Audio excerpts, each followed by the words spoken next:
Hello students, मैं हूं सूरज भटनागर और आप देख रहे हैं मेरा चैनल सूर्या बीएससी क्लासेस। आप सभी का मेरे इस चैनल पर स्वागत है। डियर स्टूडेंट, आज इस वीडियो में हम बीएससी फर्स्ट ईयर के फर्स्ट पेपर कॉम्प्लेक्स एनालिसिस से एक टॉपिक को शुरू करने वाले हैं जिसका नाम है कॉम्प्लेक्स नंबर। तो आप सभी स्टूडेंट्स इस वीडियो को ध्यान से सुनिए, समझिए और अंत तक ज़रूर देखिए, तो आपके सारी बातें समझ में आने लगेगी। चलिए चलते हैं अपने वीडियो की ओर, समझते हैं कि कॉम्प्लेक्स नंबर क्या है और किस तरीके से इसको परिभाषित करते हैं और इनके क्या बेसिक कंसेप्ट हैं।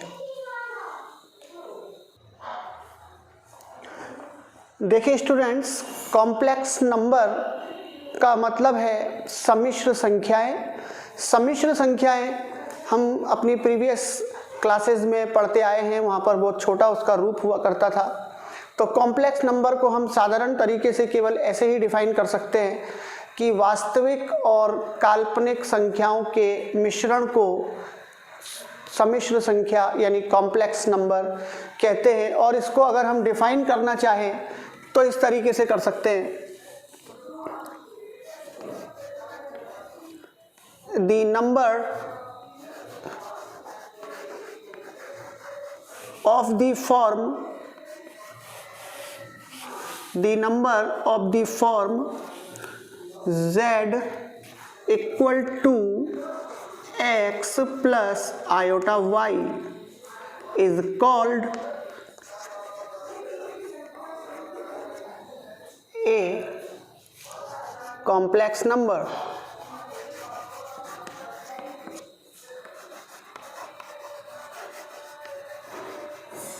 Z,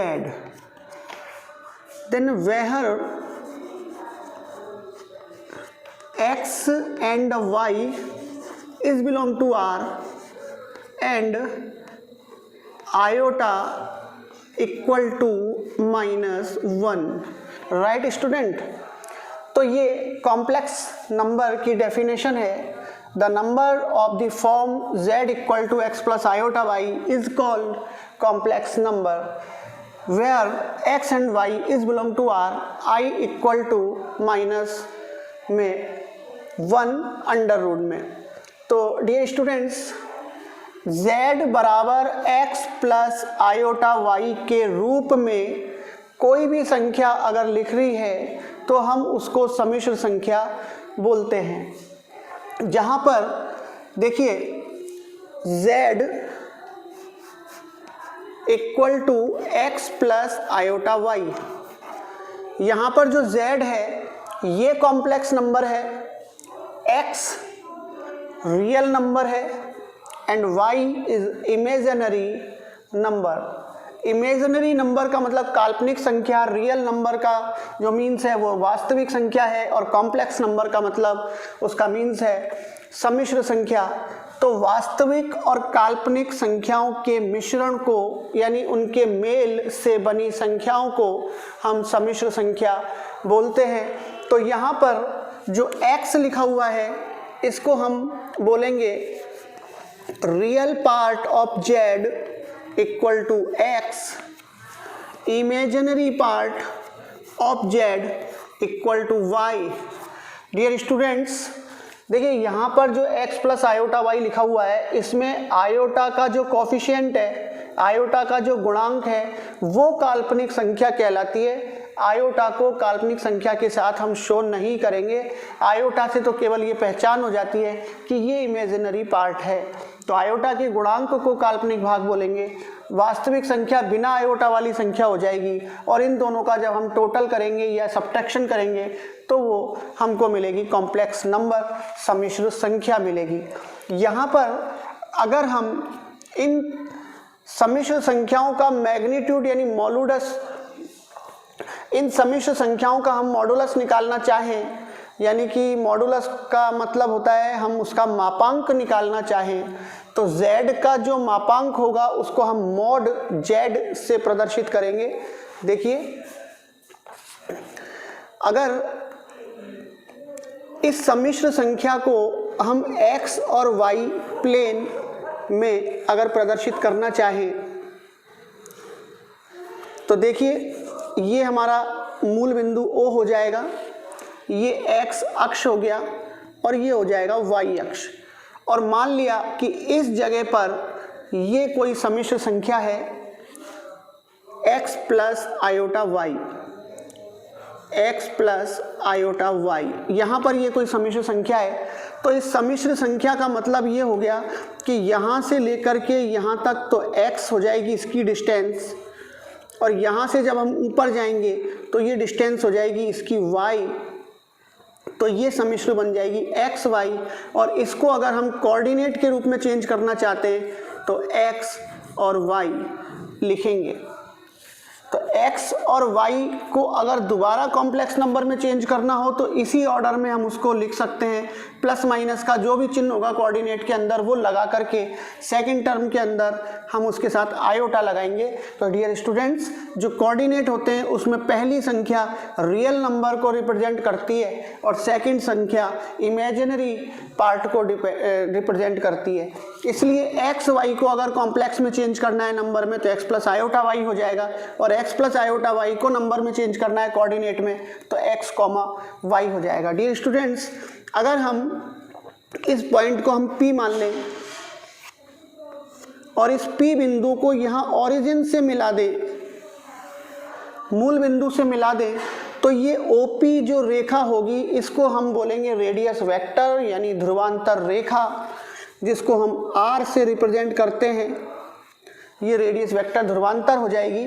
तो OP यहाँ पर एक ट्राइंगल बन गया, उसका हाइपरटेनस है, कर्ण है, तो इस कर्ण की लंबाई को हम निकाल सकते हैं अंडर रूट में x square plus y square. देखिए यहाँ पर r इक्वल टू हो जाएगा, इस r को हम इस सम्मिश्र संख्या का मॉडुलस भी बोल सकते हैं, तो इसको हम मॉड z भी लिख सकते हैं। यानी O से लेकर के P के बीच की जो डिस्टेंस है वो इस सम्मिश्र संख्या का मापांक है, और मापांक को हम लिखेंगे मॉड z, और ये हो जाएगा आधार का स्क्वायर प्लस लंब का स्क्वायर यानी कि x square plus y square.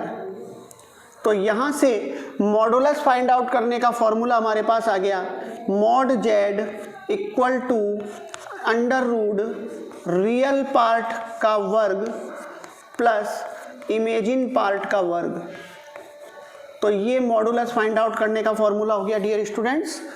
और अगर हम यहाँ पर एंगल निकालना चाहते हैं कि वास्तविक और काल्पनिक संख्याओं के बीच में कितना एंगल है, तो उसको हम थीटा से रिप्रेजेंट करेंगे, और थीटा बराबर होता है tan inverse y upon x। तो ये थीटा का फॉर्मूला हो गया। किसी भी सम्मिश्र संख्या का अगर हमको कोणांक निकालना है तो हम इस फॉर्मूले से निकालेंगे, और अगर हमको मॉडुलस निकालना है तो ये हमारे पास इसका फॉर्मूला हो गया। डियर स्टूडेंट्स, यहाँ तक सभी की बात क्लियर हो गई। तो यहाँ पर ये दो फॉर्मूले हमारे पास आ गए कि z कोई कॉम्प्लेक्स नंबर हो x प्लस आयोटा y से अगर उसको प्रदर्शित कर रहे हैं हम, तो हम x को रियल पार्ट ऑफ z बोलेंगे, जबकि y को इमेजिनरी पार्ट ऑफ z बोलेंगे। तो इस z का जो मापांक होगा मॉडुलस, वो रियल पार्ट का वर्ग प्लस इमेजिनरी पार्ट का वर्ग होगा। और इन्हीं सम्मिश्र संख्या का अगर हमको कोणांक ज्ञात करना है तो theta equal to tan inverse y upon x हो जाएगा। डियर स्टूडेंट्स, अब यहाँ पर एक चीज़ आती है कि ये जो सम्मिश्र संख्या है, अगर इसको हम पोलर फॉर्म में चेंज करना चाहें तो उसको कैसे करेंगे। देखिए,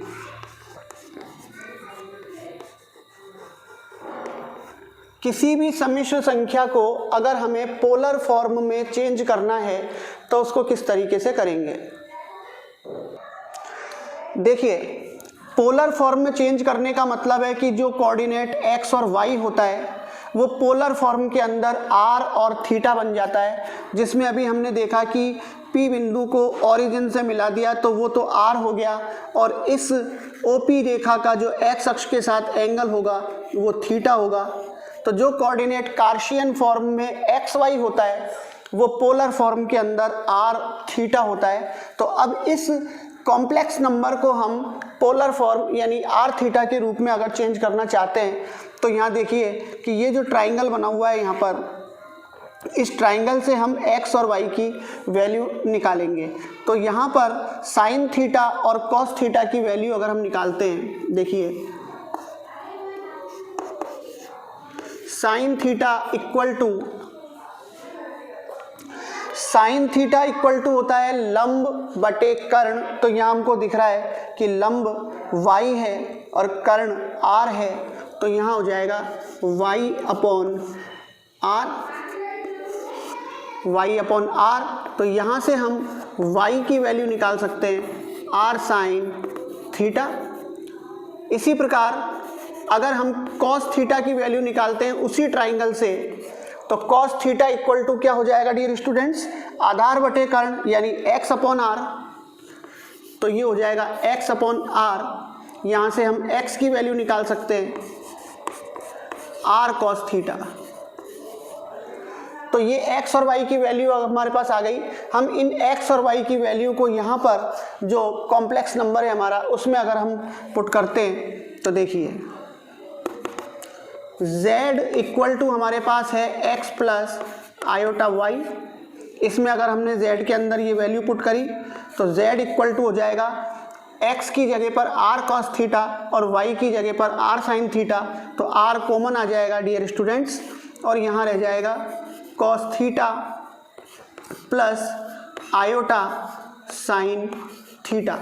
तो ये किसी भी संख्या कॉम्प्लेक्स नंबर का पोलर फॉर्म के अंदर चेंज है। तो किसी भी कॉम्प्लेक्स नंबर को अगर हमें पोलर फॉर्म में चेंज करना है तो हम इस फॉर्मूले से कर सकते हैं। और इस फॉर्मूले को अप्लाई करने के लिए हमें क्या करना पड़ेगा, हमें r की वैल्यू निकालनी पड़ेगी। r के लिए ये फॉर्मूला हमारे पास आ गया, यहाँ पर थीटा की वैल्यू निकालनी पड़ेगी। तो थीटा की वैल्यू इस फॉर्मूले से निकलेगी यहाँ पर। तो किसी भी कॉम्प्लेक्स नंबर को हम पोलर फॉर्म में अगर चेंज करना चाहते हैं तो इस रूप में भी लिख सकते हैं। इसके अलावा इसी फॉर्म को अगर हम एक्सपोनेंशियल फॉर्म में चेंज करना चाहें e की पावर में, तो हमें मालूम है e की power iota theta equal to होता है cos थीटा प्लस आयोटा साइन थीटा। तो यहाँ पर r ऐसा कैसा ही रह जाएगा और ये cos थीटा प्लस आयोटा साइन थीटा को हम लिख देंगे e की पावर आयोटा और थीटा। तो ये इसका एक्सपोनेंशियल रूप हो जाएगा। तो ये अलग अलग फॉर्म है किसी भी कॉम्प्लेक्स नंबर को चेंज करने के लिए। तो अगर हमें कॉम्प्लेक्स नंबर को पोलर फॉर्म में चेंज करना है तो इस फॉर्म में करेंगे, और अगर हमको उसको एक्सपोनेंशियल फॉर्म में चेंज करना है तो इस रूप में इसको हम लिख सकते हैं। ठीक है स्टूडेंट, यहाँ तक बात आ गई समझ में। इसके अलावा स्टूडेंट्स मॉडुलस की कुछ प्रॉपर्टीज़ हैं। जो ये मॉडुलस होता है जिसको हम मॉड से रिप्रेजेंट करते हैं, इसके कुछ प्रॉपर्टीज़ हैं, सिंपल से फॉर्मूले हैं जिनको भी हम देख लेते हैं। तो प्रॉपर्टी ऑफ मॉडुलस,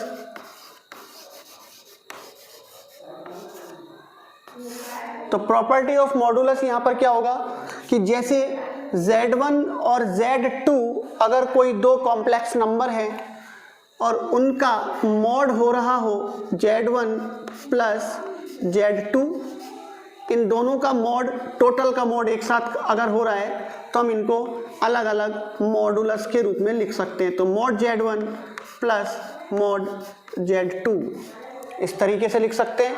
और यही प्रॉपर्टी माइनस के लिए भी है। तो अगर बीच में माइनस का निशान है तो हम यहाँ पर माइनस लगा लेंगे। तो ये दो फॉर्मूले हम यहाँ से लिख सकते हैं। इसके अलावा अगर दोनों कॉम्प्लेक्स नंबर मल्टीप्लाई हो रहे हैं और उनका मॉड हो रहा है तो हम इनको अलग अलग लिख सकते हैं। तो ये हो जाएगा mod Z1 into mod Z2। Same property डिवाइडेशन के लिए है कि अगर Z1 अपॉन Z2 के ऊपर मॉड लगा हुआ है एक साथ, तो हम इसको लिख सकते हैं mod Z1 upon mod Z2। ठीक है स्टूडेंट्स, तो ये कुछ फॉर्मूले हैं जो मॉड की को लेकर के हम कर सकते हैं। ये फॉर्मूले हमको एग्जांपल्स जो भी हमारे सामने आएंगे उसके अंदर अप्लाई करना है। तो इनको आपको ध्यान से देखना है, समझना है और याद भी रखना है।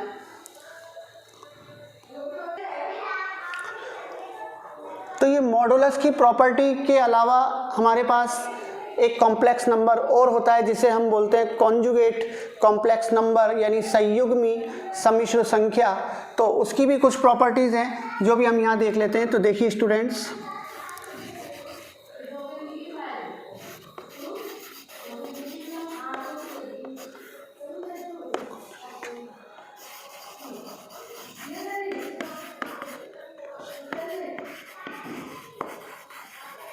तो कॉन्जुगेट कॉम्प्लेक्स नंबर को हम यहाँ पर देख लेते हैं। तो कॉन्जुगेट कॉम्प्लेक्स नंबर के लिए क्या होता है कि जैसे कोई कॉम्प्लेक्स नंबर है, तो कॉम्प्लेक्स नंबर को तो हम बोलते हैं z कोई कॉम्प्लेक्स नंबर है, और कॉन्जुगेट अगर हमको इसका लिखना है तो कॉन्जुगेट कॉम्प्लेक्स नंबर अगर हमको इसका लिखना है तो हमको क्या करना पड़ेगा डियर स्टूडेंट्स, z के ऊपर बार का साइन लगाना पड़ेगा। जो z कॉम्प्लेक्स नंबर है उसके ऊपर बार का निशान अगर लगा देते हैं तो वो सम्मिश्र संख्या संयुग्मी सम्मिश्र संख्या बन जाती है। यानी किसी भी सम्मिश्र संख्या का संयुग्मी सम्मिश्र संख्या में अगर हमको चेंज करना है तो उसके ऊपर बार लगा देंगे। लेकिन बार लगाने से होगा क्या, बार लगाने से ये इफेक्ट पड़ेगा कि जो कॉम्प्लेक्स नंबर है यानी कि जो सम्मिश्र संख्या है उसमें काल्पनिक राशि का चिन्ह बदल जाता है। देखिए, अगर z equal to x plus iota y है, ये कोई कॉम्प्लेक्स नंबर है, तो z bar x minus iota y हो जाएगा। ठीक है स्टूडेंट्स, बात आई समझ में। अगर कोई सम्मिश्र संख्या x प्लस आयोटा वाई है तो उसकी काल्पनिक राशि का चिन्ह बदल देंगे। अगर प्लस है तो माइनस कर देंगे, माइनस है तो प्लस कर देंगे, तो वो उसकी कॉन्जुगेट कॉम्प्लेक्स नंबर बन जाती है। तो किसी भी सम्मिश्र संख्या में काल्पनिक राशि का अगर हम चिन्ह बदलते हैं तो वो संयुग्मी सम्मिश्र संख्या बन जाती है। तो ये कॉम्प्लेक्स नंबर और कॉन्जुगेट कॉम्प्लेक्स नंबर के बीच में रिलेशन है कि काल्पनिक राशि का हमको यहाँ पर चिन्ह बदलना है। सेम प्रॉपर्टी जो प्रॉपर्टी ऑफ मॉडुलस है, यही तीनों property complex conjugate complex number के लिए भी है। देखिए कि अगर z1 और z2 दो सम्मिश्र संख्याएं जोड़ के लिखी हुई है और उनके ऊपर एक साथ बार का निशान लग रहा है तो हम उस बार के निशान को अलग अलग कर सकते हैं, जैसे मोड के निशान को अलग अलग किया है। इसी तरीके से अगर दो सम्मिश्र संख्याएं गुणा हो रही है और उनके ऊपर बार का निशान लग रहा है तो उस बार के निशान को भी हम अलग अलग दोनों सम्मिश्र संख्याओं के ऊपर लगा सकते हैं। सेम डिवाइडेशन वाले रूल में भी है कि दो सम्मिश्र संख्या अगर भाग में है और उनके ऊपर एक साथ बार का निशान लग रहा है, कॉन्जुगेट से उसको रिप्रेजेंट कर रखा है, तो हम उसको अलग अलग बार का निशान लगा करके लिख सकते हैं। यहाँ पर एक चीज आती है कि अगर किसी सम्मिश्र संख्या का दो बार कॉन्जुगेट ले लिया जाए तो वो बार का निशान कैंसिल हो जाता है। ये चीज़ हमको यहाँ पर ध्यान रखनी है। देखिए सीधी सी बात है, अगर हम कॉम्प्लेक्स नंबर का कॉन्जुगेट कॉम्प्लेक्स नंबर निकालना चाह रहे तो हमको काल्पनिक राशि का चिन्ह बदल देना होता है, जिसको हम लिखते हैं z बार। अगर हम दोबारा से इसी z बार का कॉन्जुगेट निकालते हैं तो हमको एक और बार का निशान लगाना पड़ेगा और फिर काल्पनिक राशि का चिन्ह बदलना पड़ेगा, तो माइनस से प्लस हो जाएगा और प्लस होने का मतलब वो z के इक्वल हो जाएगा। तो किसी भी सम्मिश्र संख्या का दो बार अगर संयुग्मी लेते हैं तो वो वापस से जो मूल सम्मिश्र संख्या होती है वो आ जाती है। तो ठीक है डियर स्टूडेंट्स, उम्मीद है कि ये आज की ये बात सारी आपके समझ में आ गई होगी। अगर फिर भी कोई डाउट रह जाता है तो आप कमेंट बॉक्स में लिख करके मेरे साथ शेयर कर सकते हैं, मैं आपको इसको दोबारा से समझाने का प्रयास करूंगा। अगर कोई स्टूडेंट नया है और उसने चैनल को अभी तक सब्सक्राइब नहीं किया है और इस वीडियो को देख करके ऐसा लगे कि उसे कुछ सीखने को मिला है, पसंद आए, तो आप चैनल को ज़रूर सब्सक्राइब कीजिए, लाइक कीजिए और ज़्यादा से ज़्यादा शेयर कीजिए, कमेंट ज़रूर कीजिए अगर कोई डाउट हो तो। इस वीडियो में इतना ही, फिर मिलते हैं नेक्स्ट वीडियो पर। Thank you.